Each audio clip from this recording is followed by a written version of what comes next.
ఇడ్లీని మీరందరూ మంచి టిఫిన్ అని చెప్పుకుంటూ బాగా తింటుంటారు. నేను మాత్రం ఇడ్లీలు మానేయండి, వండుకోవద్దని చెప్తుంటాను. ఎందుకు అంటే ఇడ్లీలో ఉండే మినపపప్పు పాళ్ళు ఒక వంతైతే ఉప్పుడు రవ్వ అంటే తెల్లటి బియ్యాన్ని తడిపెట్టి ఎండబెట్టి చేసిన ఉప్పుడు రవ్వ 2 కప్పులు ఉంటుంది, అంటే 2 ఎంతలు ఉంటుంది. అంటే మేజర్ షేర్ ఉప్పుడు రవ్వ అంటే తెల్లటి బియ్యపు రవ్వని మనం తింటున్నాము అంటే మరి రక్తంలో షుగరు, చక్కెర స్థాయిలు పెరగటం, బరువు పెరగటం, కొలెస్ట్రాల్ పెరగటం ఇవన్నీ ఇడ్లీల వల్ల ఎక్కువ జరుగుతూ ఉంటాయి. ఇడ్లీ స్థానంలో ఆవిరి కుడుము చాలా మంచిది.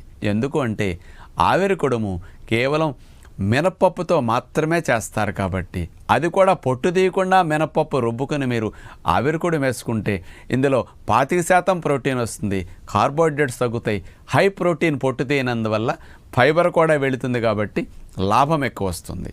కాబట్టి ఆవిరికుడుము తిందాం.